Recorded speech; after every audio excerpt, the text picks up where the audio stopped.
it's a special place to be, one that you can't take for granted, because I think the minute you start to feel as though you get comfortable, it'll fall away from you. So I'm certainly still very proud to be associated with the club.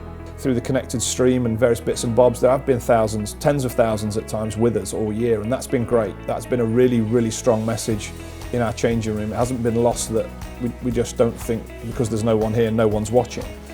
Share that feeling of that 13-year-old boy that walked into the ground. I was a fan first and foremost. I still connect to the fan and the fans on that level. The one thing that has always hit home for me has been how well they've supported me as an individual, and how well they support the team. And I'm certainly hopeful that when we get them all back in the ground, we'll get that Trent Bridge buzz back, whether it be on a Friday night or a Sunday morning.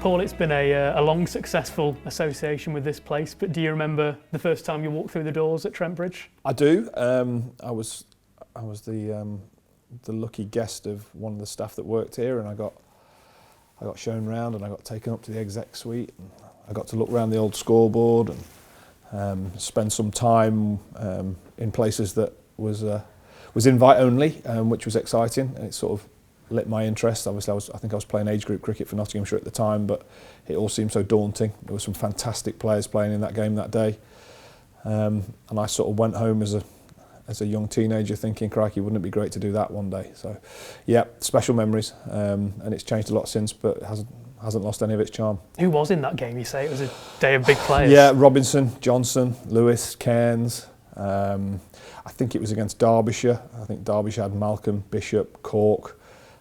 So it was a strong local derby. It was in the school holidays as well, so it was a good day out. I think the game ended up as a draw, and I think it was one of the first county championship games I've been to at Trent Bridge. I've been to a few Sunday games and bits and bobs. But yeah, a fantastic way to be introduced to Trent Bridge properly. That make it feel like somewhere you could see yourself being? Yeah, as a dream at that point. As a 12, 13-year-old, you're just getting a handle on life, if you like. And I was an aspiring cricketer at that point, desperate to do well and see where it took me. But I couldn't have imagined that such a long day down the track, I'd still be here and able to call it home. When you did make the grade as a pro cricketer here at Notts, how quickly did this place feel like home? Well, it was very welcoming. I mean, I think the bit that always got me was that if the personnel changed from the stewards to the people that work here, there's so much more to it. The bits that go with working at Trent Bridge and working for Nottinghamshire make it the place that it is. There's so much more responsibility to uphold everybody who's been before. And hopefully the people that are going to come in the future. So yes, it's a special place to be, one that you can't take for granted, because I think the minute you start to feel as though you get comfortable, it'll fall away from you. So I'm certainly still very proud to be associated with the club. Who were the sort of characters in that first dressing room you were in that's kind of took you under your wing, if you like? Yeah, Andy Afford would have been one, Andy Pick would have been another.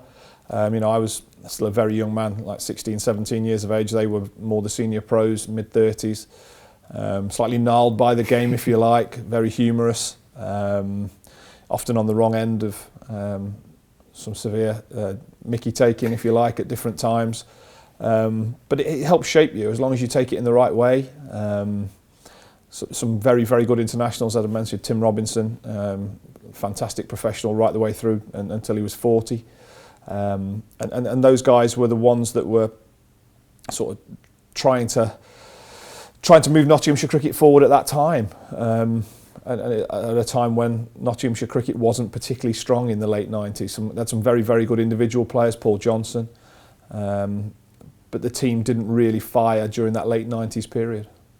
Did it help you to feel more of a connection with the people who were watching you, being a homegrown player, then turning out there to represent your own county? Yeah, I think it probably did. I think it's difficult to estimate quite how many of them I already knew before I joined the staff. I think a lot of them had probably seen me play cricket through age groups. You get quite a lot of support across the county, follow various teams at different times, whether it had been the Bassetlaw League or the Notts Amateur League as it was back then, the Gunnermore Alliance. and the age group teams, Nottinghamshire County age group teams into second 11. So yeah, the majority of them were very supportive.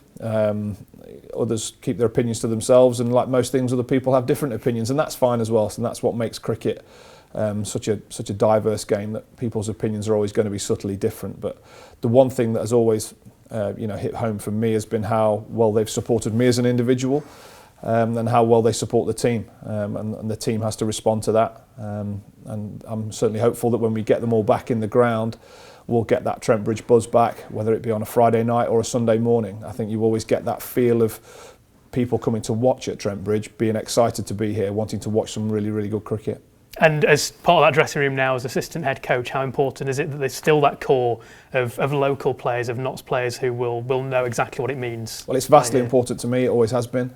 It's something that I've been desperate to try and get moving. The more local pillars of quality players we can get into our first team, and get them moving, hopefully onto bigger and better honours internationally as well, will be a great achievement for us as a club and them as individuals.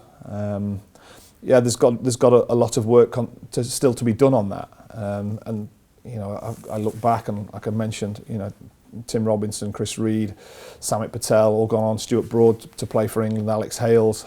We want more of that. We want more of those lads in our dressing room, that the people of Nottingham can really connect with, and can be proud of, but also see them out there playing for Nottinghamshire and giving the same pound of flesh every day for us to be successful. And when it comes to those players who maybe have played elsewhere before coming to Trent Bridge, what sort of things do you think they notice that make Nottinghamshire maybe different as compared to other counties or the places they may have been? I think they know exactly where they stand. I think that the fans are very honest with how they feel about stuff. They don't tend to shy away from having a quiet word if they're not happy as well, which for somebody who's been used to it for quite a while, I'm perfectly comfortable with. I don't agree in criticism for criticism's sake, but I also believe that there's a time to be quite direct and quite honest. And that's a good place to be, I think. I think if the members feel like they can come and talk to you and feel like they can say, Paul, have you got a minute? And yes, I have got a minute, I can find time for you. Then you can have a discussion about X or Y. And I think quite a lot of the players the newer players have come from different counties, have responded quite well to that. Maybe it wasn't what they were used to elsewhere. And the expectation is high, as it should be. We want to be competing in across county cricket, all the best domestic competitions, and being in a place where we can win trophies. So those players will continue to take time to adapt to that. But we've got a lot of very, very good fans who want to see this team do well. And you mentioned the buzz on T20 nights in particular, but for many games here at Trent Bridge, and having gone through the year we have where the members and fans haven't been able to come into the ground, what in the dressing room do you feel you've missed almost because of that? All of the above. I think we touched on it before. I think the interaction with the members, feeling their frustration, feeling their elation as well, equally when we do well, and them going home satisfied means that we go home satisfied. And I think the players will, it won't be lost on the players that the ground has been empty, and it has been a very different place to be this year. It's still a great place to be because ultimately we're doing the thing we love, and a lot of effort and time and due diligence has had to go into to make that happen. But to not have anybody here hasn't felt quite right. And I'm hopeful that over the course of what will no doubt be a long winter for a lot of people, that at the start of next season we'll be in a position where that's going to be more like normal, with people in the ground thoroughly enjoying cricket and watching Nottinghamshire be successful. Are there particular occasions, particular atmospheres here that you remember most fondly? I think international games here are very special. I was fortunate enough to play an international game here. Quarter-final nights that I've been lucky enough to play in. I'm going back 6, 7, 8, 9, 10 years now to those. And the crowd really, you really feel the place lift. It's quite an intimate ground. 8, 10, 12,000 people at different times can feel like they're right on top of you.